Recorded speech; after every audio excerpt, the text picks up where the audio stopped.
First you tell us that it is manly to keep your word.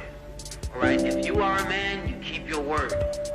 And now all that the black people in this country are demanding, and even the black people in the whole world are demanding, is that you keep your word.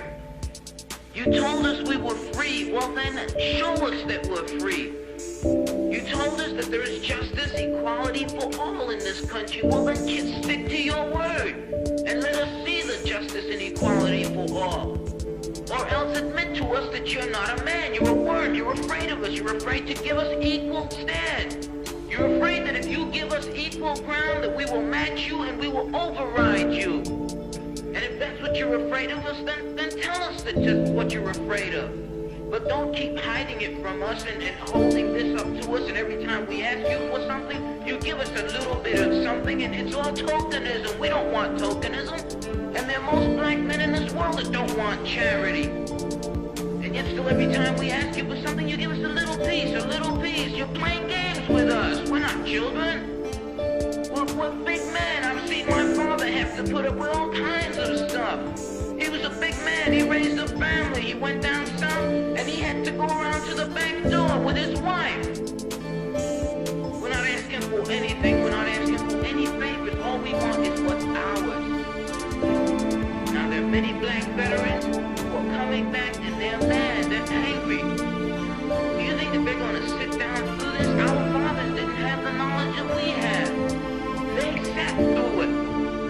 But there are other black youth that are not going to sit through it. We know about Che. We know about Bannon. We've read the books of our revolution. We've listened to Mao and his quotations. We know where we stand. We're not going to sit for it. We're asking, and if we ask and we don't get, we're prepared to stand up and take it. If I ask a man, I tell a man I am hungry. I tell him I am cold. And I ask him to do something about my condition. And this man holds a loaf of bread right in front of me so I can see it, and I keep asking him, I'm begging him to please give me a slice of the loaf of bread. I am hungry. Then it is known by every psychologist that the next step in the progression is I am going to knock him upside the head and take the bread from him. I'm not going to starve to death. All we're asking, no one wants to see blood. No one likes the smell of blood. No one wants war. Anyone who's been in war doesn't want war. Everyone knows what it is to see the inside of a man's gut hanging out and see your friends die, see relatives die. No one wants to regress back to the state of mind where you have to think it's all for the cause, therefore my mother has to die, my wife has to die, my brothers and sisters have to die. No one wants that. But you're pushing us to it. You're leaving us no choice. We're asking, we're begging. The students up at Columbia, they ask. The brothers down south ask. The brothers in Latin America, the brothers in Africa, they're all asking.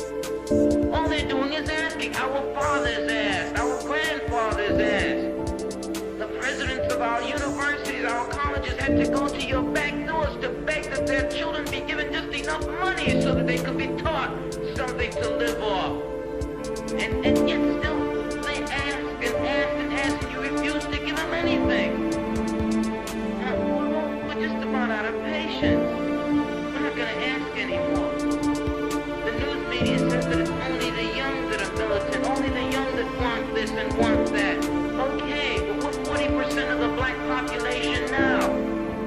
Or we were a year ago, and still yet we're climbing. Before long we'll be 50%, 55%, and then